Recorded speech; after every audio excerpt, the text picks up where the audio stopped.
ആമേൻ. സ്തോത്രം. ഹല്ലേലൂയ. ഈ സമയത്ത് പാട്ടുപാടി നമ്മെ സഹായിക്കുവാൻ സിസ്റ്റർ ഷെർലിനെയും ബ്രദർ ഷോണിനെയും ലൈനിലേക്ക് ക്ഷണിക്കുന്നു. സ്തോത്രം. Praise the Lord. ആഴത്തിലെന്നോടൊന്നിടപെടണേ, ആത്മാവിലെന്നോടൊന്നിടപെടണേ, ആഴത്തിലെന്നോടൊന്നിടപെടണേ,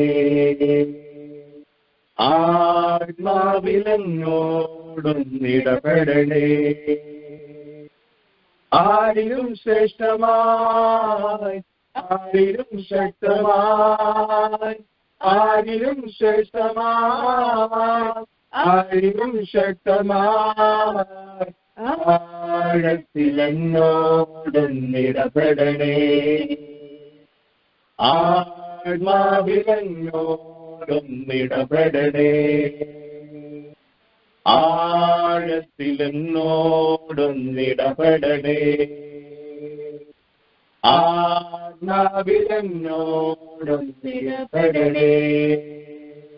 മാന്യത്തോടിനായി കാക്ഷിക്കുമ്പോൾ ആത്മാവിനായി ദാഹിക്കുന്നേ, മാന്യത്തോടിനായി കാക്ഷിക്കുമ്പോൾ ആത്മാവിനായി ദാഹിക്കുന്നേ, ആഴത്തിലെന്നോടൊന്നിടപെടണേ, ആത്മാവിലെന്നോടൊന്നിടപെടണേ, ആഴത്തിലെന്നോടൊന്നിടപെടണേ, ആത്മാവിലെന്നോടൊന്നിടപെടണേ. ദിനവും യേശുവിന്റെ കൂടെ, ദിനവും യേശുവിന്റെ ചാരേ, ദിനവും യേശുവിന്റെ കൂടെ, ദിനവും യേശുവിന്റെ ചാരേ. പിരിയാൻ കഴിയില്ലെനിക്ക് പ്രിയനേ എന്നേശുരാജാ, പിരിയാൻ കഴിയില്ലെനിക്ക് പ്രിയനേ എന്നേശുരാജാ. ദിനവും ഉന്നോട് ചേർന്ന്, ദിനവും ഉന്മാർവിൽ സാய்ந்து, ദിനവും ഉന്നോട് ചേർന്ന്, ദിനവും ഉന്മാർവിൽ സാய்ந்து, விலகா முடியாது அன்பே உயிரே என் இயேசுராஜா, விலகா முடியாது அன்பே உயிரே என் இயேசுராஜா. நேசிக்கிறேன் நேசிக்கிறேன் நேசிக்கிறேன் நேசையா, സ്നേഹിക്കുന്നേൻ സ്നേഹിക്കുന്നേൻ സ്നേഹിക്കുന്നേൻ യേശുവേ, സ്നേഹിക്കുന്നേൻ സ്നേഹിക്കുന്നേൻ സ്നേഹിക്കുന്നേൻ യേശുവേ.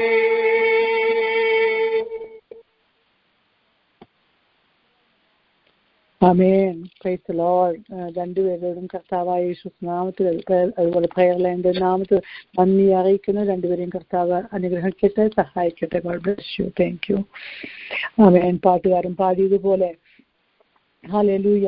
ആഴത്തിൽ എന്നോട് ഇടപെടണമേ, ആത്മാവിൽ നമ്മോട് ഇടപെടണമേ, ആരിലും ശ്രേഷ്ഠമായി ആരിലും ശക്തമായി കർത്താവെ എന്നോട് സംസാരിക്കണമെന്ന പ്രാർത്ഥനയോടെ മാന്യത്തോടനായി കാംക്ഷിക്കുന്നത് പോലെ എൻ്റെ ആത്മാവ് നിന്നോട് ചേരുവാൻ കാംക്ഷിക്കുന്നു എന്ന് പറയുവാൻ ദിനവും യേശുവിൻ്റെ മാറിൽ ചാരിക്കൊണ്ട് പിരിയാത്ത വിധത്തിൽ ബന്ധത്തിലേക്ക് കർത്താവ് നമ്മെ നയിക്കണമേ എന്ന പ്രാർത്ഥനയോടെ നമുക്ക് ലൈനിലായിരിക്കാം. കർത്താവിനെ ഞാൻ സ്നേഹിക്കുന്നു എന്ന് പറയുവാൻ ഹല്ലേലൂയ. കർത്താവിന് നാം സന്നിധാനത്തിൽ നമ്മെ തന്നെ സമർപ്പിക്കാം. ഈ സമയം വചനം ശ്രവിക്കാനുള്ള സമയമാണല്ലോ.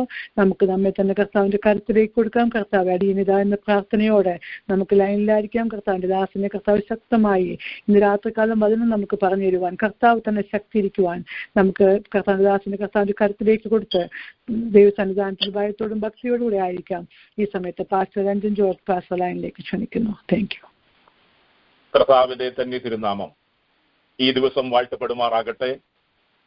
ദൈവസന്നിധിയിൽ ഈ ശുശ്രൂഷ ലീഡ് ചെയ്യുന്ന ബഹുമാന്യ ദൈവദാസി, ശബ്ദപരിധിയിൽ എന്നെ ശ്രദ്ധിക്കുന്ന, പ്രത്യേകിച്ച് കാണുകയും കേൾക്കുകയൊക്കെ ചെയ്യുന്ന എല്ലാ ദൈവമക്കൾക്കും വേഗം വരുന്ന കർത്താവായ യേശുക്രിസ്തുവിന്റെ നിസ്തുല്യ നാമത്തിലുള്ള എന്റെ സ്നേഹവും വന്ദനവും അറിയിക്കുന്നു. ദൈവത്തിന്റെ പാദപീഠത്തിൽ ദൈവത്തിന്റെ വചനവുമായി ഒരിക്കൽ കൂടെ കടന്നു വരുവാൻ കർത്താവ് ആയുസ്സും ആരോഗ്യമൊക്കെ തന്നതിനായിട്ട് ഞാൻ ദൈവത്തിന് സ്തോത്രം ചെയ്യുന്നു.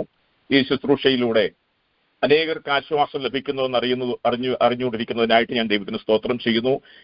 ഈ പ്രയലന്റെ പിൻപിൽ പ്രവർത്തിക്കുന്ന എല്ലാ കുടുംബങ്ങൾക്കും ഒരിക്കൽ കൂടെ ഞാൻ എന്റെ നന്ദി അവസരത്തിൽ അറിയിക്കുന്നു. ഇന്ന് ഈ ദിവസം ചിന്തിക്കുവാൻ ദൈവത്തിന്റെ ആത്മാവ് എനിക്ക് തന്നിരിക്കുന്ന ദൈവവചനത്തിലേക്ക് കടക്കുവാൻ ആഗ്രഹിക്കുന്നു. വളരെ പ്രാർത്ഥനയോടെ ദൈവത്തിന്റെ പാദപീഠത്തിലായിരിക്കണമെന്ന് ദൈവനാമത്തിൽ ഞാൻ ഓർപ്പിക്കുന്നു. കർത്താവ് ഇന്ന് നമ്മളോട് സംസാരിക്കുവാൻ പോകുകയാണ്. അതിനാധാരമായിട്ട് വെളിപ്പാട് പുസ്തകം 3-ാം അധ്യായം അതിന്റെ 7ഉം 8ഉം വാക്യമാണ് കുറിവാക്യമായി തന്നിരിക്കുന്നത്. Revelation chapter 3 verse 7 and 8. വെളിപ്പാട് പുസ്തകം 3-ാം അധ്യായം അതിന്റെ 7, 8 വാക്യങ്ങൾ ഞാൻ വായിക്കുന്നു. ഫിലദൽഫിയയിലെ സഭയുടെ ദൂതൻ എഴുതുക, വിശുദ്ധനും സത്യവാനും ദാവീദിന്റെ താക്കോലുള്ളവനുമായി ആരും അടയ്ക്കാനാവാത്ത വിധം തുറക്കുകയും ആരും തുറക്കാനാവാത്ത വിധം അടക്കുകയും ചെയ്യുന്നവൻ അരുളി ചെയ്യുന്നത്, ഞാൻ നിന്റെ പ്രവൃത്തി അറിയുന്നു. ഇതാ ഞാൻ നിന്റെ മുമ്പിൽ ഒരു വാതിൽ തുറന്നു വെച്ചിരിക്കുന്നു, അത് ആർക്കും അടച്ചുകൂടാ. നിനക്ക് അല്പമേ ശക്തിയുള്ളൂവെങ്കിലും നീ എന്റെ വചനം കാത്തു, എന്റെ നാമം നിഷേധിച്ചിട്ടില്ല. ഒരിക്കൽ കൂടെ ഞാൻ ഈ വേദഭാഗം വായിക്കുന്നു. തിരുവചനം പറയുന്നത് ദൈവത്തിന്റെ വചനം വായിച്ചു കേൾപ്പിക്കുന്നവനും കേൾക്കുന്നവനും കേട്ടതനുസരിക്കുന്നവനും ഒരുപോലെ അനുഗ്രഹിക്കപ്പെടുമെന്നുള്ളതാണ്, പ്രത്യേകിച്ച് വെളിപ്പാട് പുസ്തകം. അതുകൊണ്ട് ഒരിക്കൽ കൂടെ ഞാൻ ആ വേദഭാഗം വായിക്കുന്നു. ശ്രദ്ധയോടെ ദൈവമക്കൾ അത് ശ്രദ്ധിച്ചാലും. വെളിപ്പാട് പുസ്തകം 3-ാം അധ്യായം അതിന്റെ 7, 8 വാക്യങ്ങൾ. ഫിലദൽഫിയയുടെ സഭയുടെ ദൂതൻ എഴുതുക, വിശുദ്ധനും സത്യവാനും ദാവീദിന്റെ താക്കോലുള്ളവനുമായി ആരും അടയ്ക്കാനാവാത്ത വിധം തുറക്കുകയും ആരും തുറക്കാനാവാത്ത വിധം അടയ്ക്കുകയും ചെയ്യുന്നവൻ അരുളി ചെയ്യുന്നത്, ഞാൻ നിന്റെ പ്രവൃത്തി അറിയുന്നു. ഇതാ ഞാൻ നിന്റെ മുമ്പിൽ ഒരു വാതിൽ തുറന്നു വെച്ചിരിക്കുന്നു, അതാർക്കും അടച്ചുകൂടാ. നിനക്ക് അല്പമേ ശക്തിയുള്ളുവെങ്കിലും നീ എന്റെ വചനം കാത്തു, എന്റെ നാമം നിഷേധിച്ചിട്ടില്ല. വളരെ അനുഗ്രഹിക്കപ്പെട്ട ഒരു ദൈവത്തിന്റെ വചനമാണ് ഇന്ന് നിങ്ങളോട് സംസാരിക്കുവാൻ ദൈവത്തിന്റെ പരിശുദ്ധാത്മാവ് എന്നെ ഏൽപ്പിച്ചിരിക്കുന്നത്. വളരെ പ്രാർത്ഥനയോടെ നിങ്ങളായിരിക്കുന്നുവെങ്കിൽ കർത്താവ് നമ്മളെയും നമ്മൾ കൂടി വരുന്ന കൂട്ടായ്മയും ദേശത്തെയും ഒക്കെ വിവേചിച്ചുകൊണ്ട് ദൈവത്തിന്റെ പരിശുദ്ധാത്മാവ് നമ്മോട് സംസാരിക്കും. നമുക്കറിയാം, യേശു കർത്താവിന്റെ മാർവോട് ചാരിയിരുന്ന യോഹന്നാൻ പത്മോസിൽ ഡൊമിഷ്യൻ ചക്രവർത്തി അദ്ദേഹത്തെ നാട് കടത്തിയ ശേഷം കർത്തൃദിവസമായപ്പോൾ അദ്ദേഹം ആത്മവിവശതയിലേക്ക് പോകുന്ന സമയത്ത് ദൈവത്തിന്റെ പുത്രനായ യേശുക്രിസ്തു അദ്ദേഹത്തിന് പ്രത്യക്ഷനായി കൊടുത്ത വെളിപ്പാടാണ് ഈ വെളിപ്പാട് പുസ്തകം. യേശുക്രിസ്തുവിന്റെ വെളിപ്പാട് എന്ന ഭാഗം പറഞ്ഞാണ് അത് തുടങ്ങുന്നത്. 1-ാം അധ്യായത്തിൽ തേജസ്കരിക്കപ്പെട്ട യേശുവിനെ നമുക്ക് അവിടെ കാണുവാൻ കഴിയും. യോഹന്നാൻ 3.5 വർഷം യേശു കർത്താവിന്റെ കൂടെ നടന്നപ്പോൾ കണ്ട ഒരു യേശു കർത്താവിനെ അല്ല, ക്രൂശിന്റെ ചുവട്ടിൽ നിന്ന് ക്രൂശിക്കപ്പെടുന്ന ക്രിസ്തുവിനെ യോഹന്നാൻ നന്നായി കണ്ടതാണ്. ആ ക്രിസ്തുവിനെയും അല്ല പത്മോസിൽ വെച്ച് യോഹന്നാൻ കാണുന്നത്. ഉയർത്തെഴുന്നേറ്റ ഒരു യേശു കർത്താവിനെ ആദ്യമായി കാണുന്നത് യോഹന്നാനാണ്. ആ യോഹന്നാൻ കാണുമ്പോൾ 1-ാം അധ്യായം തേജസ്കരിക്കപ്പെട്ട ക്രിസ്തുവിനെ രേഖപ്പെടുത്തുകയാണ്.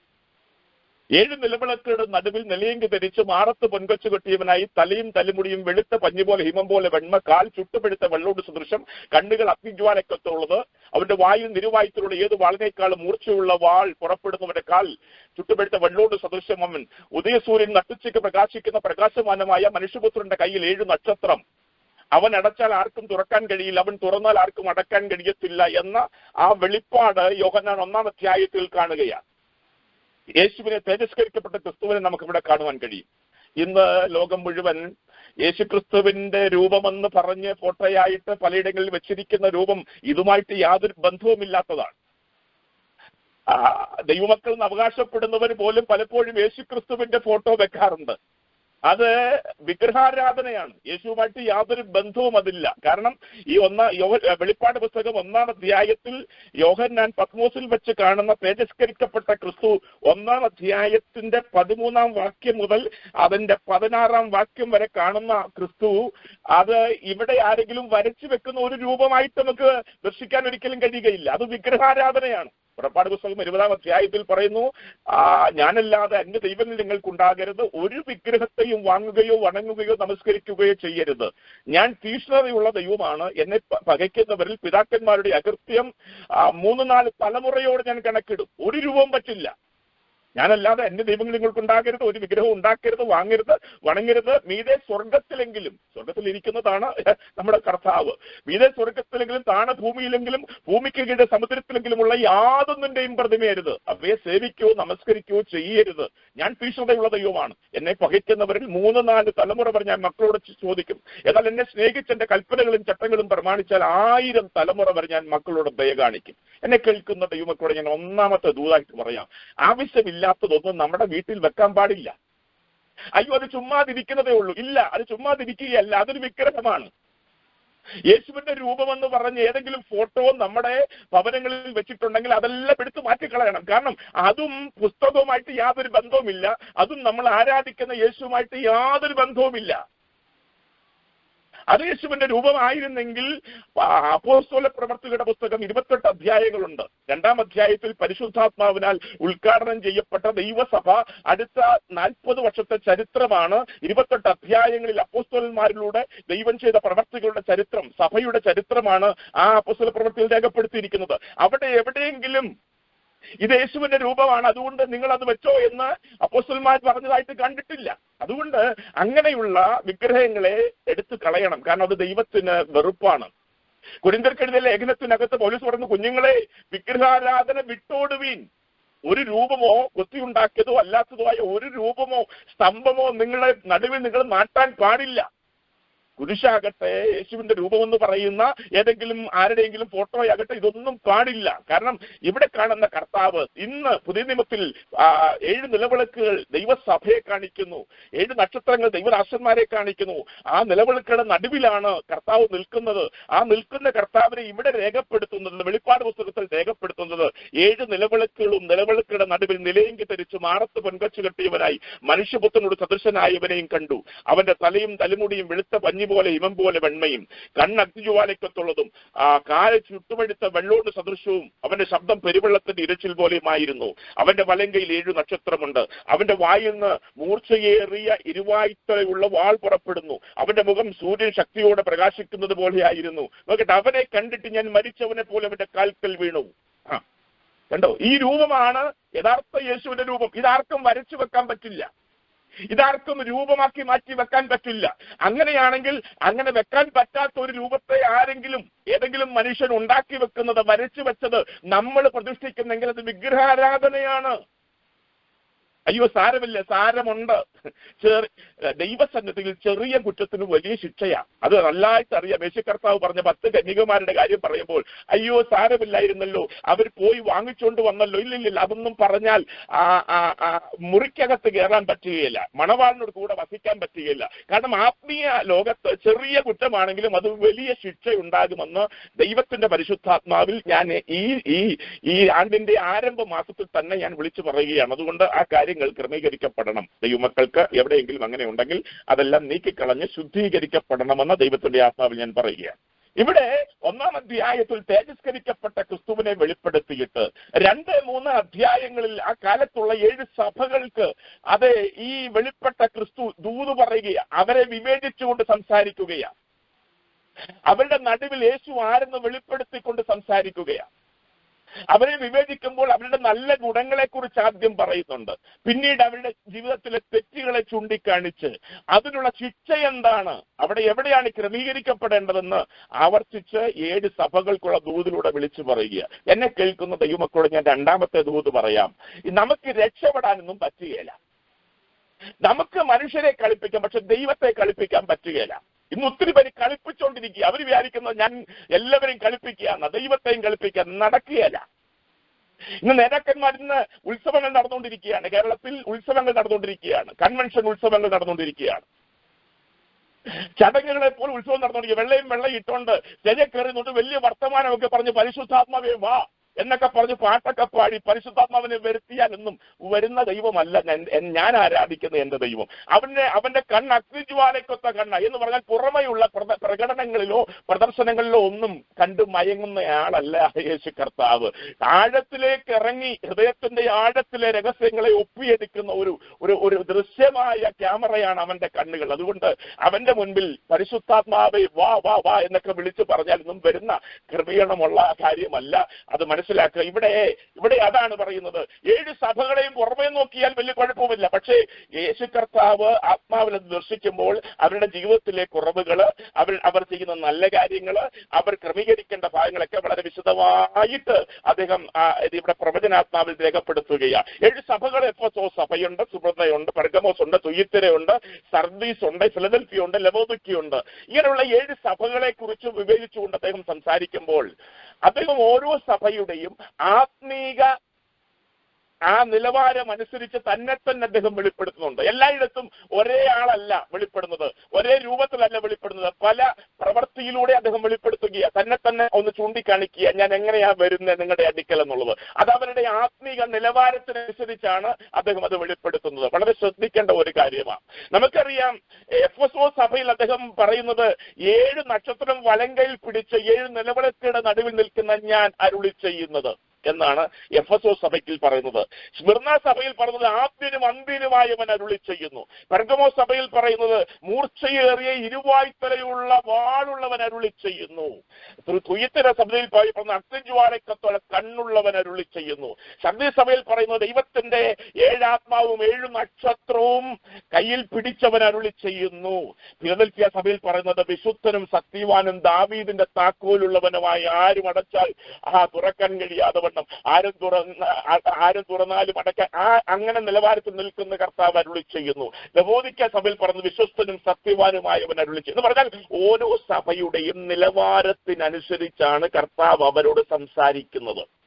നമ്മളങ്ങനെയല്ല, നമ്മൾ പുറമെയുള്ള രീതിയിലാണ് നമ്മുടെ അഭിപ്രായങ്ങളല്ല, പുറമെയുള്ള കാഴ്ചകൾക്കനുസരിച്ച. ഇപ്പൊ ഈ പുസ്തകത്തിൽ പറയുന്ന കൊരിന്ത്യ സഭയിൽ നമ്മൾ ചെന്നായിരുന്നെങ്കിൽ അവിടെയുള്ള ആളുകളുടെ പെരുപ്പം കാണുകയും അവിടെയുള്ള ആരാധനയുടെ പെർഫോമൻസ് കണ്ടു കഴിഞ്ഞാലോ, അല്ലെങ്കിൽ കൃപാവരം ജ്വലിപ്പിക്കുന്ന രീതി മനസ്സിലാക്കിയാലോ, അന്യഭാഷയുടെ ആരാധനാ ശബ്ദങ്ങളുടെ അകമ്പടി മനസ്സിലാക്കിയാലോ നമ്മൾ പറയും ഇതുപോലൊരു സഭയിൽ വരാൻ ഭാഗ്യം ലഭിച്ചത് വലിയ അനുഗ്രഹമാണെന്ന് നമ്മൾ പറയും. കാരണം അത്രയ്ക്ക് പ്രൗഢിയുണ്ട്. പുറമെ നിന്ന് നോക്കിയാൽ, അകത്ത് കയറി ഒന്ന് ശ്രദ്ധിച്ചാൽ എല്ലാ തരത്തിലും മാറ്റുരച്ചാൽ പകിട്ടോടുകൂടി നിൽക്കുന്ന ഒരു സഭയാണ് കൊരിന്ത്യ സഭ.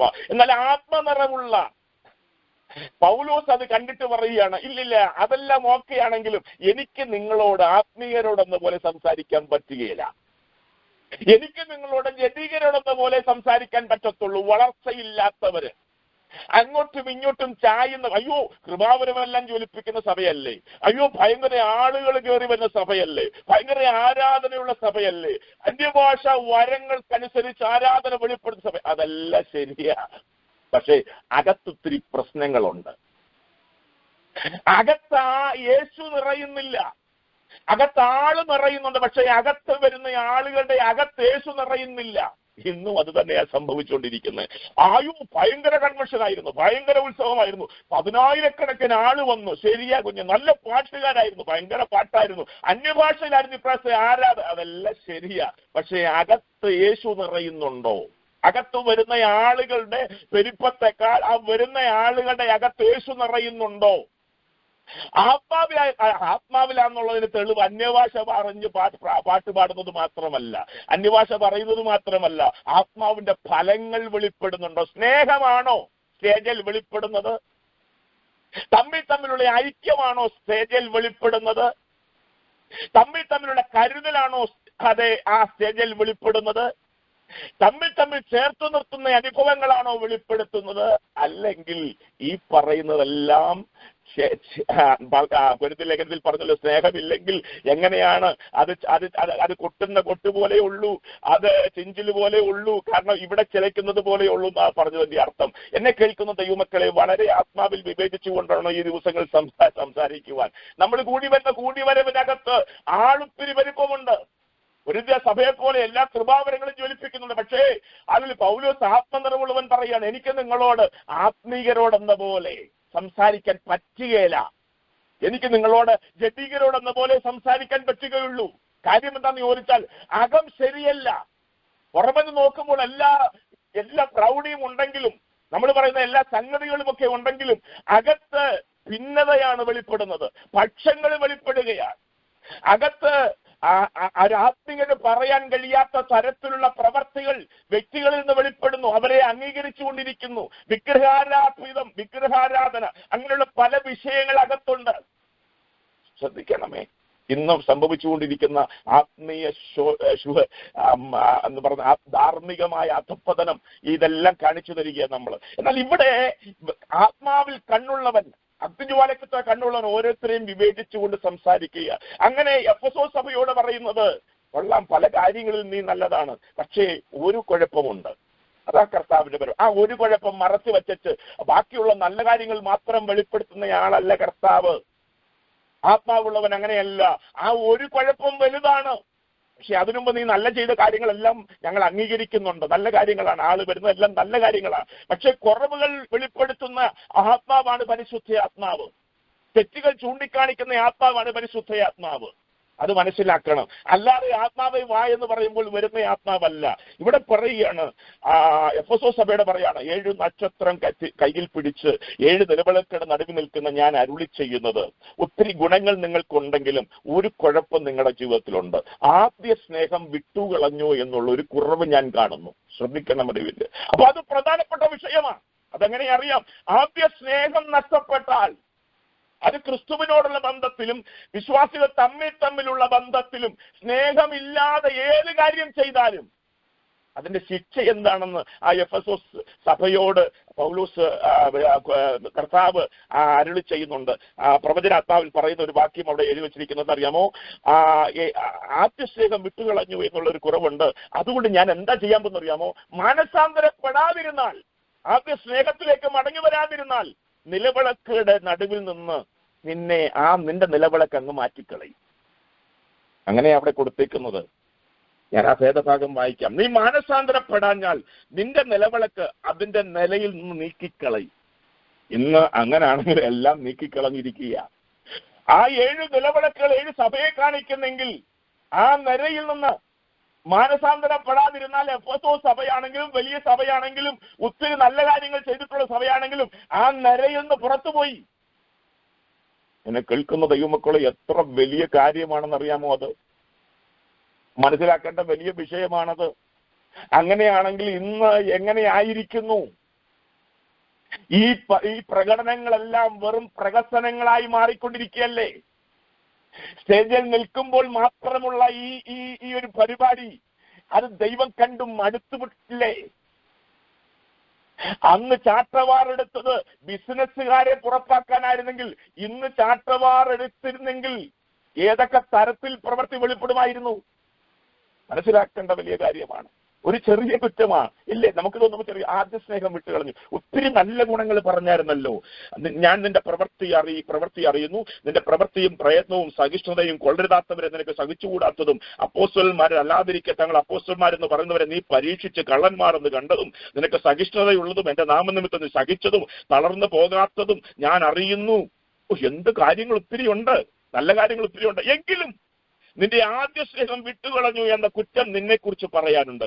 നീ ഏതിൽ വീടിരിക്കുന്നു എന്ന് ഓർത്ത് മാനസാന്തരപ്പെട്ട് ആദ്യത്തെ പ്രവൃത്തി ചെയ്യുക. അല്ലാഞ്ഞാൽ ഞാൻ വരികയും നീ മാനസാന്തരപ്പെടാഞ്ഞാൽ നിന്റെ നിലവിളക്ക് അതിന്റെ നിലവിൽ നിന്ന് നീക്കുകയും ചെയ്യും. നിലവിളക്ക് നീക്കിയാൽ പിന്നെ നടുവിൽ ക്രിസ്തുവില്ല. നിലവിളക്ക് നീക്കിയാൽ അതിനകത്ത് കരങ്ങളിൽ പിടിച്ചിരിക്കുന്ന പാസ്റ്റർമാരില്ല, ഇടയന്മാരില്ല. മനസ്സിലാക്കണം. നമ്മളിപ്പോൾ ആ നിലവിളക്കകത്ത്, ആ നിരക്കകത്തുണ്ടോ?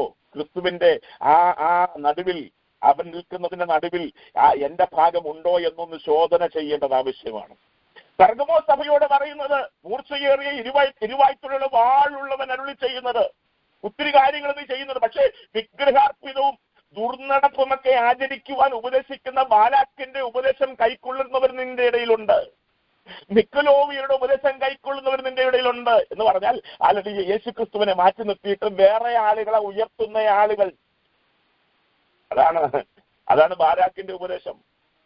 വിഗ്രഹാർപ്പിതം ഭക്ഷിച്ചോ കുഴപ്പമില്ല, ദുർനടപ്പ് നടന്നോ പ്രശ്നമില്ല, ബാലാക്ക് ഉപദേശിച്ചു കൊടുത്ത ഉപദേശം അതൊന്നും വിഷയമല്ല, നമുക്ക് ആരാധിച്ചാൽ മതി, അതൊന്നും വിഷയമല്ല, നല്ലപോലെ പ്രസംഗിച്ചാൽ മതി. ഇല്ലില്ലില്ല, ക്രമീകരിക്കേണ്ട ഭാഗങ്ങൾ ക്രമീകരിക്കാതെ ഇരുന്നാൽ അവിടെ കൊടുത്തിരിക്കുന്ന വാക്കെന്നറിയാമോ? വേഗത്തിൽ വന്ന് ഞാൻ എന്റെ വായിലെ വാളുകൊണ്ട് നിനക്കെതിരെ പോരാടും. കർത്താവ് പറയാ, വേഗത്തിൽ വന്ന് നീ ഇവിടെ ക്രമീകരിക്കപ്പെടാതിരുന്നാൽ, നിന്റെ ഭാഗത്ത് വന്ന ന്യൂനതകൾ പരിഹരിക്കപ്പെടാതിരുന്നാൽ വേഗത്തിൽ ഞാൻ വരും, വന്നിട്ട് എന്റെ വായിലെ വാളുകൊണ്ട് ഞാൻ നിന്നോട് സംസാരിക്കും, നിനക്കെതിരെ പോരാടുമെന്ന് അവിടെ കൊടുത്തിരിക്കുന്നത് പെർഗമോ സഭയോട്. തുയത്തീര സഭയോട് പറയുന്നത്, അഗ്നിജ്വാലക്കത്തുള്ള കണ്ണുകളുള്ളവൻ അരുളി ചെയ്യുന്നത്, ഇസബേൽ എന്ന സ്ത്രീയെ നീ അനുവദിക്കുന്നു. 2-ാം അധ്യായം അതിന്റെ 20-ാം വാക്യം. എന്താണ് അവിടുത്തെ കുഴപ്പം? 2-ാം അധ്യായം 20-ാം, എങ്കിലും താൻ പ്രവാചിക എന്ന് പറഞ്ഞ് ദുർനടപ്പാചരിക്കുകയും വിഗ്രഹാർപ്പിതം തിന്നാനും എന്റെ ദാസന്മാരെ ഉപദേശിക്കുകയും തെറ്റിച്ചു കളയുകയും ചെയ്യുന്ന ഇസബേൽ എന്ന സ്ത്രീയെ നീ അനുവദിക്കുന്നു എന്നൊരു കുറ്റം. അവിടെയും അതാണ് വിഷയം. പ്രശ്നങ്ങളൊന്നുമില്ല, നമുക്ക് ആരാധനയാവരുതെന്ന് പറഞ്ഞ് മറ്റു ഭാഗങ്ങളെ താഴോട്ട് വിടുന്ന ആരെങ്കിലും ഉണ്ടെങ്കിൽ, ക്രമീകരിക്കപ്പെടാതെ ആരാധനയിലേക്ക് വരുന്ന ആരെങ്കിലും ഉണ്ടെങ്കിൽ, കർത്താവിന്റെ വചനം തന്നെ പറയുന്നത്, ഒരുവൻ യാഗപീഠത്തിന്റെ അരികിലേക്ക് വരുമ്പോൾ വേറൊരാൾക്ക് തന്നെ കുറിച്ച് എന്തെങ്കിലും ഒരു കുഴപ്പമുണ്ടെന്ന് തനിക്ക് തോന്നിയാൽ അവിടെ ചെന്ന് അയാളോട് നിരപ്പ് പ്രാപിച്ചിട്ട് വന്നേച്ച് വേണം യാഗമർപ്പിക്കാൻ. അപ്പോൾ ഒരു സ്തോത്രം ചെയ്യാൻ, പാട്ടുപാടാൻ, ആരാധിപ്പാൻ, കീബോർഡ് വായിപ്പാൻ, പ്രസംഗിപ്പാൻ, ബാക്കി എന്ത് ആത്മീയ ശുശ്രൂഷ ചെയ്യണമെങ്കിലും അടുത്തിരിക്കുന്നവൻ അല്ലെങ്കിൽ കാണപ്പെടുന്ന മനുഷ്യന് തന്നോട് എന്തെങ്കിലും ഉണ്ടെന്ന് തനിക്ക് തോന്നിയാൽ അവനോട് ചെന്ന് നിരപ്പ് പ്രാപിച്ചു വെച്ച് വേണം വന്ന് അല്ലെങ്കിൽ സ്തോത്രം പറയാൻ, ആരാധനയിൽ പങ്കെടുക്കാൻ, പാട്ടുപാടാൻ, പ്രസംഗിക്കാൻ എന്ന് പഠിപ്പിക്കുന്ന പുസ്തകം നമ്മുടെ കയ്യിലിരിക്കുമ്പോൾ നമ്മൾ ഈ കാണിക്കുന്ന പരിപാടിയൊക്കെ വെച്ച് പരിശുദ്ധാത്മാവേ വാ പറയോ, പാടുന്നത് വലിയ പാസ്റ്ററാ, ഒത്തിരി കൺവെൻഷൻ പ്രസംഗിക്കുന്ന പാസ്റ്റർ ആണെങ്കിലും പരിശുദ്ധാത്മാവേ വാ എന്ന് പറയുന്നത് ഇവിടെ കേൾക്കാനാ, സ്വർഗത്തിലോട്ട് പോകില്ല എന്നാ പറഞ്ഞതിന്റെ അർത്ഥം. അപ്പോൾ സർദീസിലെ സഭയ്ക്ക് ഈ 7 സഭകളെ കുറിച്ച് പറയുമ്പോൾ എഫെസോസും സ്മർണ്ണയും പെർഗമോസും തുയത്തീരയും സർദീസും ഫിലദൽഫിയയും ലവോദിക്ക സഭയിൽ പറയുമ്പോൾ 2 സഭകളെ കുറിച്ച് പറയുമ്പോൾ മാത്രം ഒരു കുറ്റവും പറയുന്നില്ല. ഒന്ന്, സ്മിർന്നയിലെ സഭ നല്ല സഭയാ, ഒരു കുഴപ്പവും പറയാനില്ല. 2ാമത്തെ സഭയാണ് നമ്മൾ ഗുരുവാക്യം വായിച്ച ഫിലദൽഫിയയുടെ സഭ, ഒരു കുറവും പറയാനില്ല. എന്നാൽ ലവോദിക്ക സഭയെ കുറിച്ച് പറയുന്നത്, വിശ്വസ്തനും സത്യവാനുമായവൻ അരുളി ചെയ്യുന്നത്, നീ ഉഷ്ണവാനുമല്ല ശീതവാനുമല്ല, നീ ശീതോഷ്ണവാന. അവിടെയും കുഴപ്പമാ പറയുന്നത്. അപ്പോൾ ശ്രദ്ധിക്കണം, ഞാൻ ആ ഭാഗം എന്റെ വിഷയമല്ല, എന്നാലും ഞാൻ ഒന്ന് പെട്ടെന്ന് പറഞ്ഞു പോയതേ ഉള്ളൂ. അപ്പോൾ ക്രമീകരിക്കപ്പെടാത്ത ആരാധന ദൈവത്തിന് പ്രസാദമല്ല എന്നാ പറഞ്ഞതിന്റെ അർത്ഥം. ദൈവത്തെ മറച്ചു പിടിച്ചേച്ച് നമ്മുടെ പ്രകടനങ്ങൾ ഏറ്റവും ഉഗ്രമെന്ന് പറഞ്ഞ് കൈയടിച്ചാൽ അവസാനിക്കുന്നതല്ലേ ആത്മീയമെന്ന് പറഞ്ഞതാണ് അർത്ഥം. ഈ പറഞ്ഞതിന്റെ അർത്ഥം അതാ. ഉഗ്രനായിരുന്നു ഇന്നത്തെ ആരാധന ഉഗ്രനാണ്, പക്ഷെ ജീവിതം ക്രമീകരിക്കപ്പെടുന്നില്ലെങ്കിൽ ഞാനാകട്ടെ നിങ്ങളാകട്ടെ ദൈവത്തെ പ്രസാദിപ്പിക്കാൻ കഴിയില്ല എന്ന് മാത്രമല്ല, ദൈവത്തിന്റെ ശിക്ഷ വെളിപ്പെടുമെന്ന് ഈ 7 സഭകൾക്കുള്ള ദൂതിനകത്ത് തന്നെ കർത്താവ് വെളിപ്പെടുത്തിയിട്ടുണ്ട്. അതുകൊണ്ട് 2024 ഫെബ്രുവരി മാസം 1-ാം തീയതി കേൾക്കുന്ന ഈ ദൂതിനകത്ത് ദൈവത്തിന്റെ പരിശുദ്ധാത്മാ പറയുന്നു, ക്രമീകരിക്കേണ്ട ഭാഗങ്ങൾ ക്രമീകരിച്ചോ. കാരണം ന്യായവിധി ദൈവഗ്രഹത്തിനകത്ത് തുടങ്ങിയിട്ടുണ്ട്. ഇനിയും ദൈവത്തെ ഒളിപ്പിച്ചു വെച്ച് മുൻപോട്ട് പോകാൻ പറ്റില്ല. ദൈവത്തിന്റെ പ്രവൃത്തി വെളിപ്പെട്ട് തുടങ്ങിയിട്ടുണ്ട്. അതിന് ദൈവം ആരെയൊക്കെ ഉപയോഗിക്കുമെന്ന് നമുക്ക് പറയാൻ കഴിയില്ല. ഏതൊക്കെ രാജ്യങ്ങളെ ഉപയോഗിക്കുമെന്നോ ഏതൊക്കെ ഭരണകർത്താക്കന്മാരെ ഉപയോഗിക്കുമെന്ന് നമുക്ക് പറയാൻ കഴിയില്ല. അന്നേരം ഇവിടെ എല്ലാവരും ഇരുന്നിട്ട് ആ ഭരണകർത്താക്കന്മാരെ നല്ല രീതിയിലാക്കാൻ വേണ്ടി പ്രാർത്ഥിച്ചിട്ടൊന്നും ഒരു കാര്യമില്ല. നമ്മൾ നല്ലതായാൽ ഭരണകർത്താക്കന്മാരൊക്കെ നല്ലതായിട്ട് മാറും. ഞാനത് വിശ്വസിക്കുന്നു. ഇന്നൊന്ന് ഭയങ്കര പ്രാർത്ഥനയാ. അയ്യോ, ഇന്ന ഭരണാധികാരി വന്നിട്ട് വേണം, കർത്താവേ അവര് വരണമേ, മറ്റൊരാളെ നീക്കിക്കളണേ. അതൊന്നും നടക്കുന്ന കാര്യമല്ല. നീ പ്രാർത്ഥിച്ചാൽ എതിരാളിയെ തന്നെ തമ്പുരാൻ കൊണ്ടുവരും. ദൈവത്തോട് നീ പ്രാർത്ഥിക്കാതിരിക്കുക. നമ്മൾ ക്രമീകരിക്കുക, ദൈവസഭകൾ ക്രമീകരിക്കണം. ദൈവസഭകൾ, ദൈവത്തെ അറിയുന്നവർ ക്രമീകരിച്ചാൽ ദൈവം ആക്കേണ്ടവനെ ആക്കേണ്ടിടത്താക്കും. അതല്ല എങ്കിൽ ന്യായവിധിക്കായി ദൈവസഭയെ ന്യായവിധിക്കാൻ വേണ്ടി ദൈവം അവരെ ഉപയോഗിക്കും. കാരണം ന്യായവിധി ദൈവഗ്രഹത്തിൽ ആരംഭിച്ചിരിക്കുന്നു. അത് പരിശുദ്ധാത്മാവ് ആവർത്തിച്ച് 2 വർഷമായിട്ട് എന്നോട് സംസാരിച്ചുകൊണ്ടിരിക്കുന്ന വിഷയമാണ്. ഞാൻ ഉൾപ്പെടെയുള്ളവർ ക്രമീകരിക്കുവാൻ ദൈവത്തിന്റെ ആത്മാവ് ആഗ്രഹിച്ചുകൊണ്ട് ആവർത്തിച്ച് ദൂത് പറഞ്ഞുകൊണ്ടിരിക്കുകയാണ്. ഓക്കെ, എന്റെ വിഷയത്തിലേക്ക് ഞാൻ മടങ്ങി വരാം. ഈ കാലഘട്ടത്തിൽ കണ്ടുകൊണ്ടിരിക്കുന്ന ദൈവസഭകളുടെ മൂല്യച്യുതി കണ്ട് മനസ്സുമെടുത്ത് വേദനിച്ചുകൊണ്ടാണ് ഇന്ന് രാത്രിയിലും ഞാൻ സംസാരിച്ചു കൊണ്ടിരിക്കുന്നത്. അതുകൊണ്ടാണ് ദൈവത്തിന്റെ ആത്മാവ് ഇങ്ങനെ അവിടെ ശ്രദ്ധിക്കണമേ. നമ്മുടെ വിഷയം ഇത് 3-ാം അധ്യായത്തിന്റെ 1-2 വാക്യങ്ങളാണ്. 3-ാം അധ്യായത്തിന്റെ 7-8 വാക്യങ്ങൾ. ഫിലദൽഫിയ സഭയുടെ ദൂതൻ എഴുതുക, വിശുദ്ധനും സത്യവാനും ദാവീദിന്റെ താക്കോലുള്ളവനുമായി ആരും അടയ്ക്കാനാവാത്ത വിധം തുറക്കുകയും ആരും തുറക്കാനാവാത്ത വിധം അടയ്ക്കുകയും ചെയ്തവൻ അരുളി ചെയ്യുന്നത്, ഞാൻ നിന്റെ പ്രവൃത്തി അറിയുന്നു. ഇതാ ഞാൻ നിന്റെ മുമ്പിൽ ഒരു വാതിൽ തുറന്നു വെച്ചിരിക്കുന്നു, അത് ആർക്കും അടച്ചുകൂടാ. നിനക്ക് അല്പമേ ശക്തിയുള്ളൂവെങ്കിലും നീ എന്റെ വചനം കാത്തു, എന്റെ നാമം നിഷേധിച്ചിട്ടില്ല. ഫിലദൽഫിയ എന്ന് പറയുമ്പോൾ ആ ഫിലദൽഫിയ എന്ന വാക്കിന്റെ അർത്ഥം തന്നെ സഹോദര സ്നേഹമെന്ന അർത്ഥം. ഫിലദൽഫിയ എന്ന വാക്കിന്റെ അർത്ഥം സഹോദര സ്നേഹമെന്ന. ആ സഹോദര സ്നേഹമെന്ന അർത്ഥമുള്ള ഫിലദൽഫിയ എന്ന വാക്ക് അവിടെ വരാൻ കാരണം പെർഗമോസിലെ രാജാവായ ഹൂമനസ് രണ്ടാമൻ തന്റെ സഹോദരനായ അറ്റ്ലസ് രണ്ടാമൻ ചക്രവർത്തിയുടെ ഓർമ്മയ്ക്ക് വേണ്ടി അദ്ദേഹം പണിത പട്ടണത്തിനിട്ട പേരാണ് സഹോദര സ്നേഹം എന്നർത്ഥമുള്ള ഫിലദൽഫിയ എന്ന ദേശം. ആ പേരങ്ങനെയാ വന്നത്. തന്റെ സഹോദരന്റെ ഓർമ്മയ്ക്കായി ആ രാജാവിട്ട പേരാണ്, സഹോദര സ്നേഹം പ്രകടിപ്പിക്കാനിട്ട പേരാണ് ഫിലദൽഫിയ എന്ന പദം.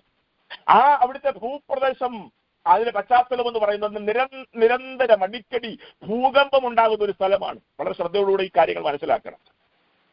ആ ഫിലദൽഫിയ എന്ന് പറയുന്ന ദേശം, ആ സഭയിരിക്കുന്ന ദേശം നിരന്തരം ഭൂകമ്പങ്ങൾ ഉണ്ടാകുന്ന സ്ഥലമാണ്.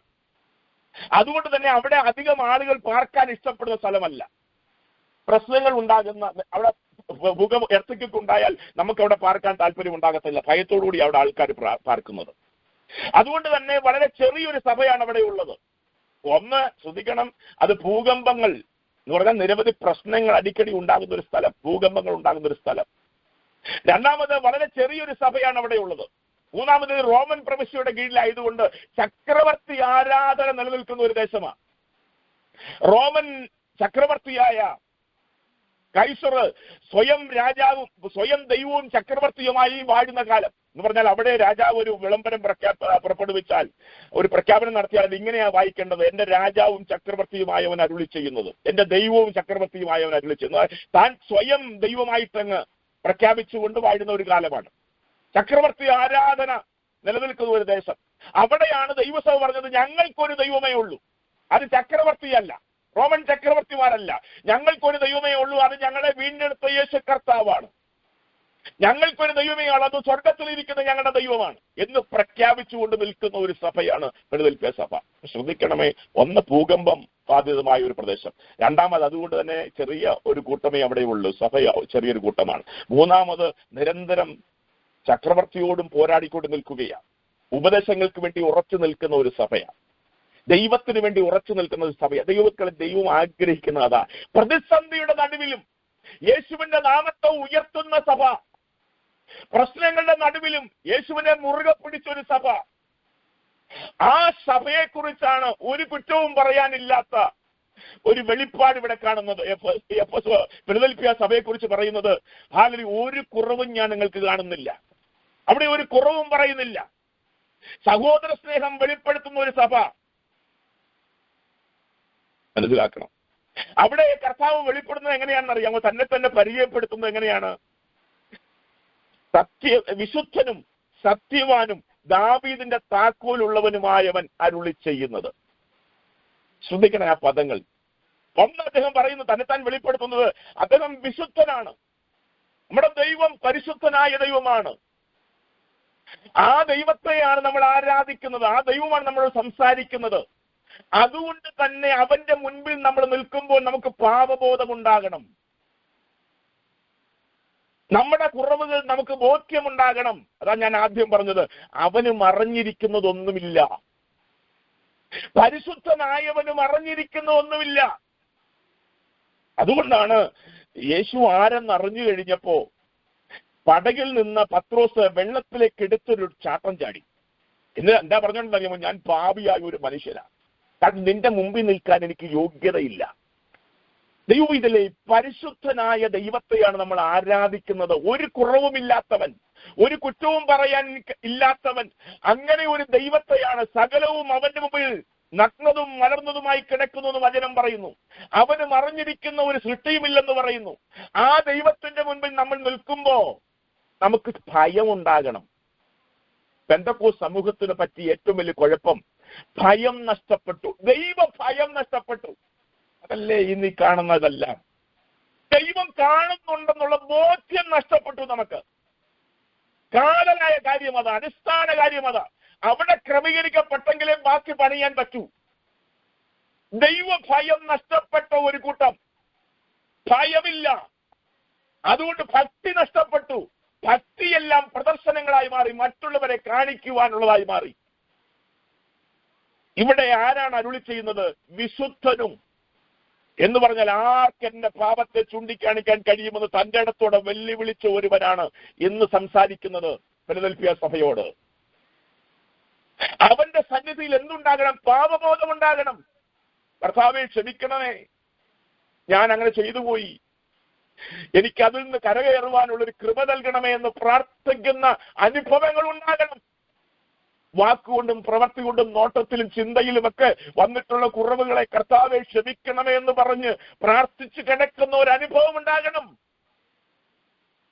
കാരണം നമ്മുടെ നടുവിൽ വന്നിരിക്കുന്നത്, നമ്മോട് സംസാരിക്കുന്നത്, നമ്മോട് അരുളി ചെയ്യുന്നത് വിശുദ്ധനായവനാണ്, പരിശുദ്ധനായവനാണ്. അതിലേക്ക് ദൈവമക്കൾ മടങ്ങി വരണം.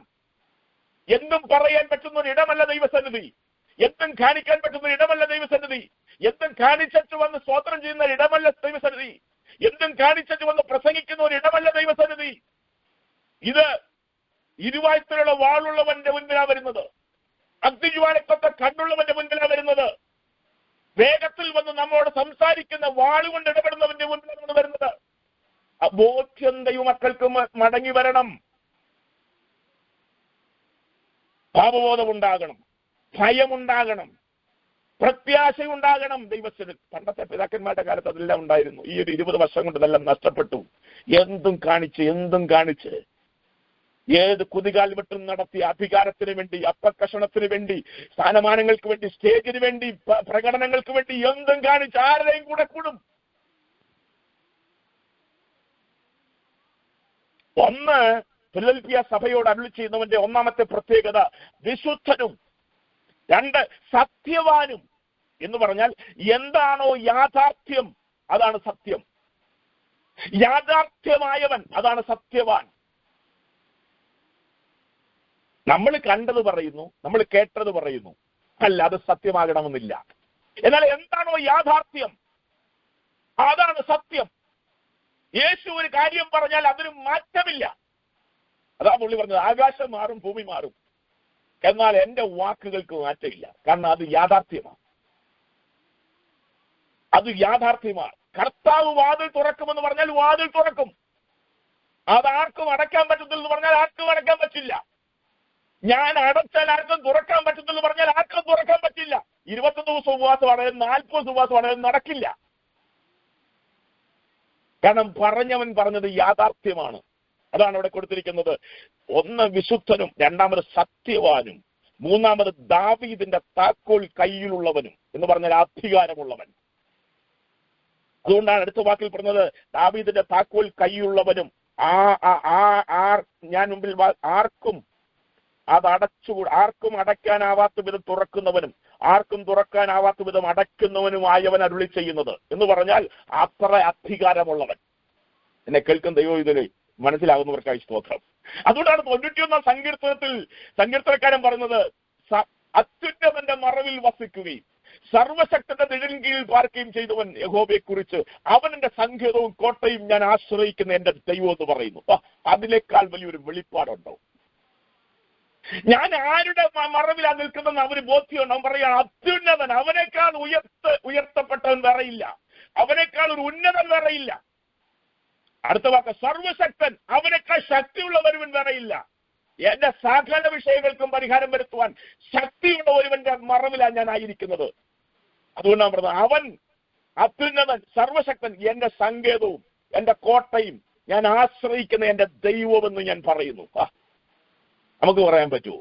നമുക്ക് ആ ബോധ്യം ഉണ്ടെങ്കിൽ നമുക്ക് ഭയം ഉണ്ടാകും, നമുക്ക് ഭക്തി ഉണ്ടാകും, നമുക്ക് പാപബോധമുണ്ടാകും, നമുക്ക് പ്രത്യാശ ഉണ്ടാകും. കരഞ്ഞുകൊണ്ടിരിക്കുകയല്ല, നിരാശപ്പെട്ടിരിക്കുകയല്ല. ഏത് പ്രശ്നമുണ്ടോ അത് പരിഹരിക്കാൻ കഴിവുള്ള സർവശക്തിയുള്ള ഒരുവനെയാണ് ഞാൻ ആരാധിക്കുന്നത്. എത്ര താഴ്ചയിലാണെങ്കിലും ഏറ്റവും എന്നെ ഉയർത്തുവാൻ കഴിവുള്ള ഏറ്റവും ഉന്നതനായ ഒരുവനെയാണ് ഞാൻ ആരാധിക്കുന്നത്. അവൻ എന്റെ സങ്കേതമാണ്, അവൻ എന്റെ കോട്ടയാണ്, അവൻ എന്റെ എല്ലാമാണെന്ന് പറയാൻ കഴിവുണ്ടാകുന്നതാണ്. ഹല്ലേലൂയ. ഇവിടെ കാണുന്ന ആ വെളിപ്പാടിന്റെ അർത്ഥം സങ്കീർത്തനം 91.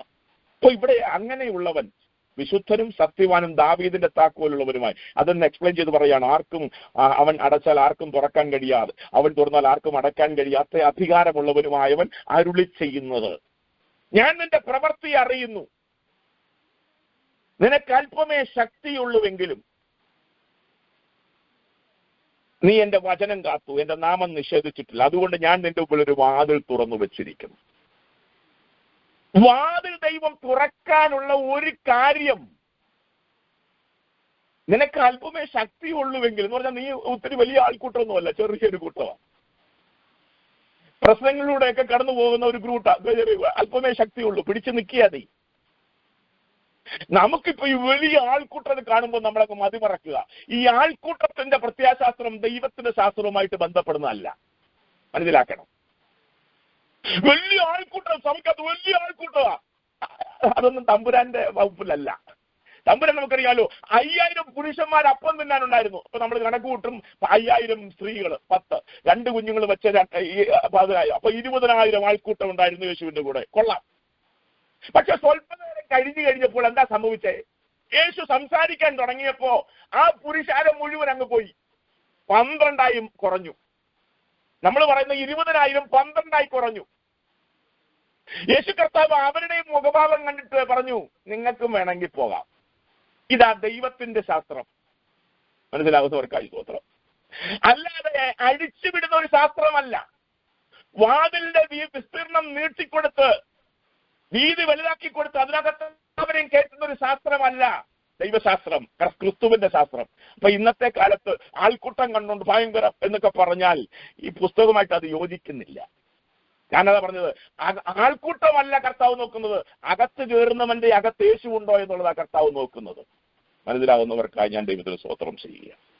അപ്പൊ ഇവിടെ വിശുദ്ധനും സത്യവാനും ദാവീദിന്റെ താക്കോലുമായുള്ളവൻ അരുളി ചെയ്തത്, ഞാൻ അത് നിന്റെ പ്രവൃത്തി അറിയുന്നു, നിന്റെ മുമ്പിൽ ഒരു വാതിൽ തുറന്നു വച്ചിരിക്കുന്നു. ഈ വാതിൽ ദൈവം തുറക്കാനുള്ള കാരണം എന്താ? അതേതൊക്കെ വാതിലാ? ഈ 2 കാര്യം കൂടെ പെട്ടെന്ന് പറഞ്ഞ ഞാൻ അവസാനിപ്പിക്കാം. വാതിൽ നിന്റെ മുമ്പിൽ തുറക്കാനുള്ള കാര്യം നിനക്ക് ഒത്തിരി ശക്തിയുള്ളത് കൊണ്ടല്ല, നിനക്ക് അല്പമേ ശക്തിയുള്ളൂവെങ്കിലും നീ എന്റെ വചനം കാത്തു, എന്റെ നാമത്തെ നിഷേധിച്ചിട്ടില്ല. അപ്പൊ ദൈവവചനവുമായിട്ട് ബന്ധപ്പെട്ടു നിൽക്കുന്നവന് മാത്രമേ തമ്പുരാന്റെ പ്രവൃത്തി വെളിപ്പെടൂ. 2024 ഞാൻ പറയട്ടെ, നിന്റെ മുൻപിൽ ദൈവത്തിന്റെ വാതിൽ തുറന്നു വരണമെങ്കിൽ, ദൈവപ്രവർത്തികൾ വെളിപ്പെടണമെങ്കിൽ നീ വചനവുമായിട്ടുള്ള ബന്ധം നിലനിൽക്കണം.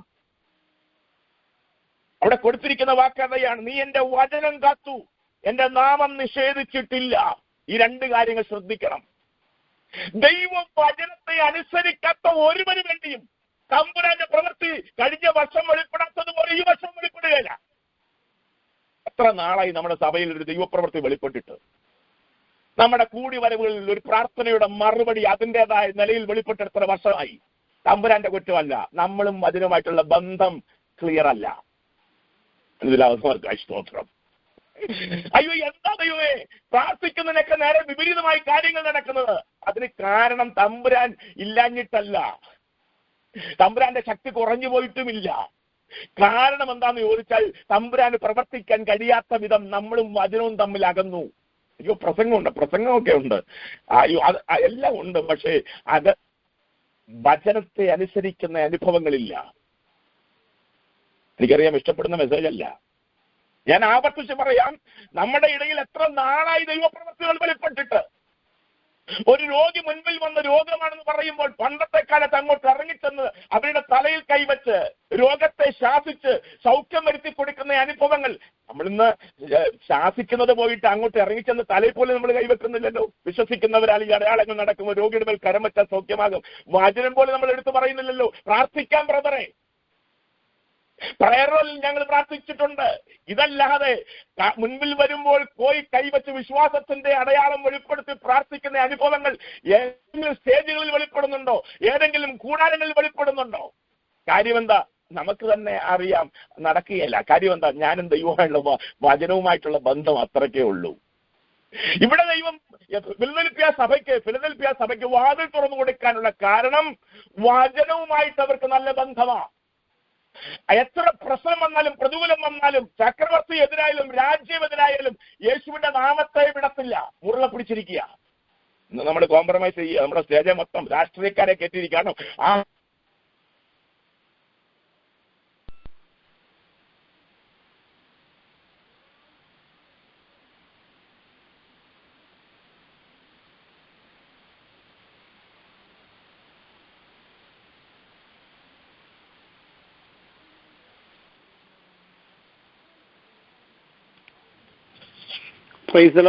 പാസ്റ്റർ കേൾക്കത്തില്ലേ? മ്യൂട്ടായി പോയോ?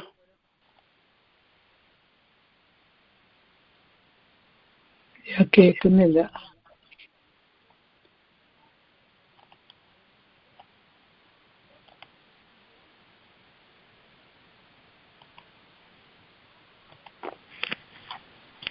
പാസ്റ്റർ പ്രസംഗം കേൾക്കുന്നില്ല കേട്ടോ.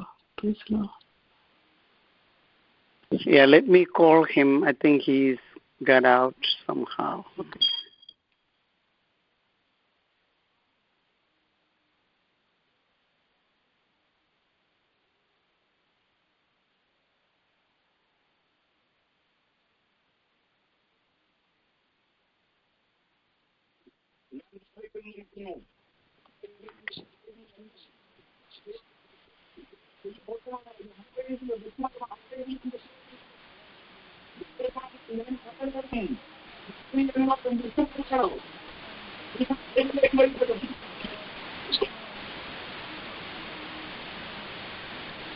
പാസ്റ്റർ ക്ലിയർ അല്ല.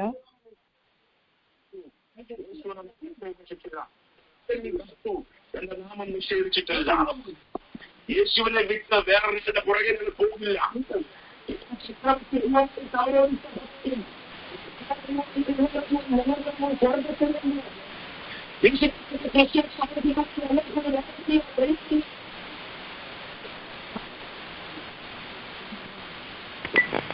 കേൾക്കാമോ? കേൾക്കുന്നുണ്ടോ? അത് ഫേസ്ബുക്ക് വഴി നമ്മൾ ട്രാൻസ്മിറ്റ് ചെയ്യുക. ഒരു സെക്കൻഡ്, ഞാൻ ഫോൺ കറക്റ്റ് ആയിട്ടൊന്ന് വെക്കട്ടെ.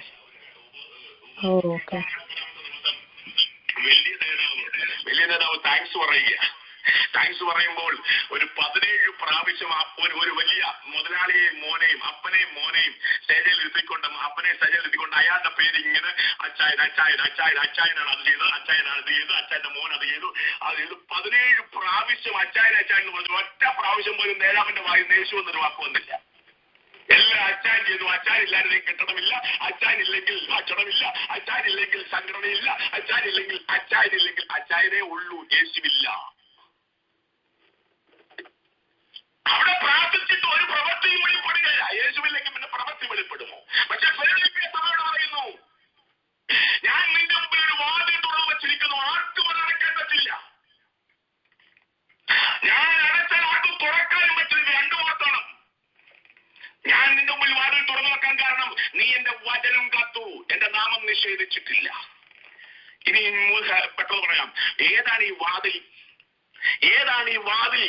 ദൈവം തുറക്കുന്ന വാതിൽ ഏതാണ്?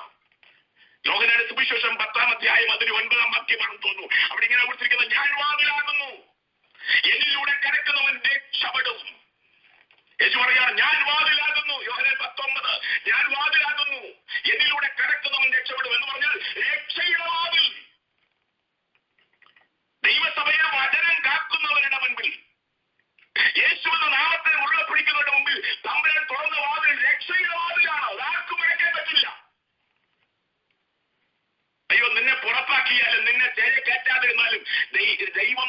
രക്ഷയുടെ വാതിൽ അതടയ്ക്കാൻ ഇവർക്കാർക്കും പറ്റുകയില്ല. ലോകം മുഴുവൻ നിനക്കെതിരാണെങ്കിലും നീ വചനത്തെ മുറുകെ പിടിക്കുന്നവനാണെങ്കിൽ, നീ യേശു എന്ന നാമത്തെ ഏത് പ്രതികൂലത്തിന് നടുവിലും മുറുകെ പിടിക്കുന്നവനാണെങ്കിൽ, തമ്പുരാൻ തുറന്ന രക്ഷയുടെ വാതിൽ, നിത്യജീവന്റെ വാതിൽ, സ്വർഗത്തിന്റെ വാതിൽ അത് അടയ്ക്കാൻ ഉലകത്തിൽ ഒരു ശക്തിക്ക് കഴിയില്ല. അതാണ് തമ്പുരാൻ തുറന്ന ഒന്നാമത്തെ വാതിൽ, രക്ഷയുടെ വാതിലാണ്. രണ്ടാമത് ഞാൻ ശുശ്രൂഷകന്മാരോടാ പറയുന്നത്. കൊരിന്ത്യർക്കെഴുതിയ ലേഖനം 16-ാം അധ്യായം 8-9 വാക്യങ്ങളിൽ പൗലോസ് ഒരു വാക്ക് പറയുന്നുണ്ട്. എഫെസോസിൽ വലിയ പ്രശ്നമാണ്, പുള്ളിക്ക് മുൻപോട്ട് പോകാൻ പറ്റാത്ത ഒരു പ്രശ്നമാണ്. പക്ഷെ അദ്ദേഹം പറഞ്ഞൊരു വാദം, ഒരു കാര്യമുണ്ട്, ഞാൻ എന്ത് വന്നാലും ബന്ധക്കോസ് നാൾ വരെ ഇവിടെ തന്നെ പാർക്കും. എനിക്കിവിടെ വലിയതും വിശാലവുമായ ഒരു വാതിൽ ദൈവം തുറന്നു വെച്ചിരിക്കുന്നു. ശ്രദ്ധിക്കണേ, എതിരാളികളുമുണ്ട്. അവസാനം പറഞ്ഞ എതിരാളികളുമുണ്ട്. എതിരാളികളുടെ നടുവിൽ, എതിരാളികൾ ഉള്ളപ്പോ, പ്രശ്നങ്ങൾ ഉള്ളപ്പോ, പ്രതിസന്ധി ഉള്ളപ്പോ, എന്റെ തമ്പുരാന്റെ വചനത്തെ അനുസരിക്കുന്ന ദൈവത്തിന്റെ പൈതലോട് ദൈവത്തിന്റെ അമ്മ പറയുന്നു, നിനക്ക് വേണ്ടി വലിയതും, ചെറുതല്ല വലിയതും സഫലവുമായ ഒരു വാതിൽ ദൈവം 2024 തുറന്നു വെക്കും. എത്ര പേര് നൂറേറ്റെടുക്കുന്നുണ്ട്? ആൾക്കൂട്ടത്തിൽ അലിഞ്ഞു ചേരാതെ, ആൾക്കൂട്ടം ആരും നിന്റെ കൂടെ ഇല്ലെങ്കിലും ഒറ്റയ്ക്ക് നിന്ന് വചനത്തിന് വേണ്ടി നിന്നാൽ, യേശു എന്ന നാമത്തിന് വേണ്ടി നിന്നാൽ, 2024 നീ നിന്റെ മുമ്പിൽ കഴിഞ്ഞ നാൾ വരെ അടഞ്ഞു കിടന്ന വാതിലുകൾ, അത് ചെറുതല്ല വലിയതും സഫലവുമായ ഒരു വാതിൽ തമ്പുരാൻ നിനക്ക് വേണ്ടി തുറക്കുമെന്ന് പരിശുദ്ധാത്മാവ് ഞാൻ ദൂത് കൈമാറുകയാണ്. രണ്ടാമത്തെ വാതിൽ നിന്റെ ശുശ്രൂഷയുടെ വാതിലാ. ശുശ്രൂഷയുടെ വാതിൽ, നിന്നെ ദൈവം എന്തിനാണോ നിന്നെ ആക്കി വെച്ചിരിക്കുന്ന ഇടത്ത് ആൾ നിന്നെ ആക്കി വെച്ചിരിക്കുന്നത്, അതിനു വേണ്ടി, അവിടെ എന്തിനു വേണ്ടി ആക്കി വെച്ചിരിക്കുന്നു അത് നിവർത്തിക്കാൻ തമ്പുരാൻ നിനക്ക് വേണ്ടി വാതിൽ തുറക്കും. അതെങ്ങനെയാ? വലിയതും സഫലവുമായൊരു വാതിൽ. ദേവദാസന്മാരെ, മൂന്നാമത്തേത് മത്തായി സുവിശേഷമാണ്. മത്തായി സുവിശേഷം 7-ാം അധ്യായം 7-ാം വാക്യത്തിൽ ഒരു വാക്യമുണ്ട്. കർത്താവ് പറഞ്ഞ വാക്യം, യാചിക്കുവീൻ എന്നാൽ നിങ്ങൾക്ക് കിട്ടും, അന്വേഷിപ്പീൻ എന്നാൽ നിങ്ങൾ കണ്ടെത്തും, മുട്ടുവീൻ എന്നാൽ നിങ്ങൾക്ക് തുറക്കപ്പെടും. പ്രാർത്ഥനയുടെ മറുപടിയുടെ വാതിൽ. 3 വാതിൽ, ഒത്തിരി വാതിൽ പറയാനുണ്ട്, പക്ഷേ ഞാൻ സമയമില്ലാത്തോടെ ഞാൻ നിർത്തുകയാണ്. ഒന്ന്, രക്ഷയുടെ വാതിൽ, വചനമനുസരിക്കുന്നവർക്ക് വേണ്ടി, യേശുവിന്റെ നാമത്തെ മുറുകെ പിടിക്കുന്നവർക്ക് വേണ്ടി. രണ്ടാമത്തേത്, നീ എവിടെയായിരിക്കുന്നു, ദൈവം നിന്നെ എവിടെയാക്കി വെച്ചിരിക്കുന്നു, അതിന്റെ പിന്നിലെ ദൈവത്തിന്റെ ഉദ്ദേശം നിവർത്തിക്കുവാൻ വലിയതും സഫലവുമായ ഒരു വാതിൽ ദൈവം നിനക്ക് വേണ്ടി തുറന്നു വെച്ചിരിക്കുന്നു. ഫിലദൽഫിയ സഭയെ, മൂന്നാമത്തെ വാതിൽ, നീ പ്രാർത്ഥിക്കുന്ന പ്രാർത്ഥനകളുടെ മറുപടി തുറക്കപ്പെടുന്ന വാതിൽ. നാളുകളായി പ്രാർത്ഥിച്ചിട്ട് ഇതുവരെയും മറുപടി വെളിപ്പെട്ടിട്ടില്ലെങ്കിൽ, അടഞ്ഞു കിടക്കുകയാണെങ്കിൽ അത് തുറന്ന് നിന്റെ പ്രാർത്ഥനയുടെ മറുപടി നിന്റെ കാര്യങ്ങളിൽ വെളിപ്പെടുത്തുന്ന വാതിൽ ദൈവം 2024 തുറന്നു വച്ചിരിക്കുകയാണോ? നിനക്ക് അല്പമേ ശക്തിയുള്ളൂവെങ്കിലും, അയ്യോ നിന്റെ കൂടെ ആരുമില്ല, അയ്യോ പ്രഗത്ഭന്മാരാരുമില്ല, നീ ഒറ്റയ്ക്കാണ്, സ്റ്റേജുകളൊന്നും നിനക്ക് വരുന്നില്ല, ഭാരപ്പെടേണ്ട, അതൊന്നും വിഷയമല്ല. സ്റ്റേജോ വലിയ ആൾക്കൂട്ടം ഒന്നും തമ്പുരാന് വിഷയമേ അല്ല, പൗലോസിന് വിഷയമേ അല്ല. പൗലോസിനെ പള്ളിയിൽ നിന്ന് പുറത്താക്കിയപ്പോൾ പുള്ളി അത് തെരുവിലൂടെ നടന്നുപോയപ്പോൾ അവിടെ പുഴവക്കത്ത് കുറെ സ്ത്രീകൾ നിൽക്കുന്നു, അവരോട് വചനം സംസാരിച്ചു. അദ്ദേഹത്തിന്റെ സ്റ്റേജ് അതാ.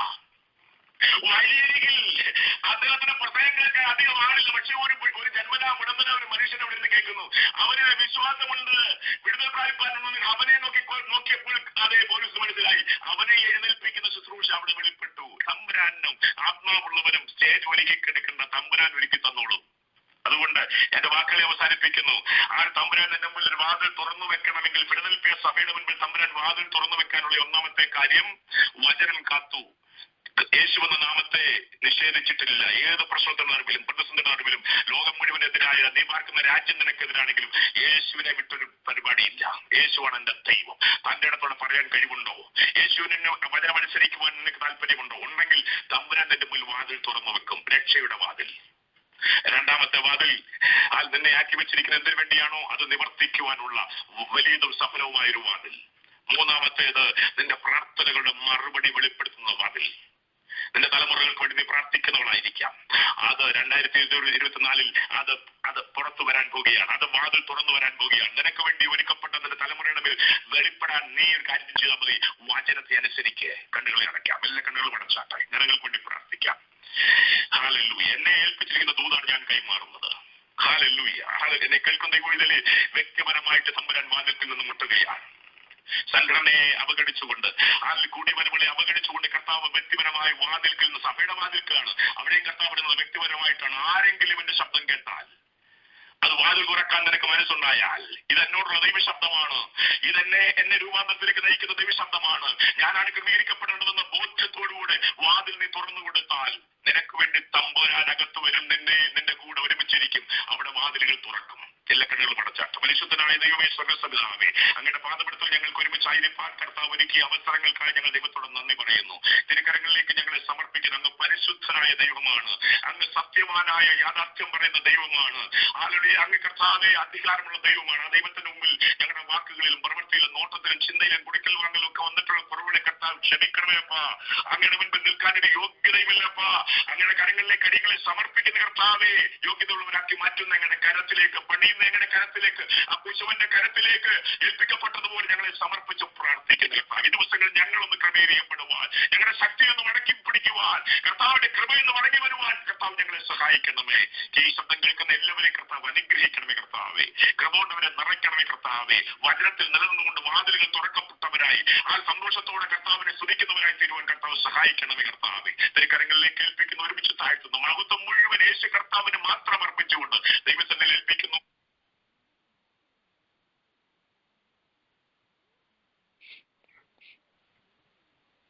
ആമേൻ. പ്രാർത്ഥനകളുടെ സ്തോത്രം യേശുവിൻ നാമത്തിൽ തന്നെ. ആമേൻ. Amen. Praise the Lord. Amen.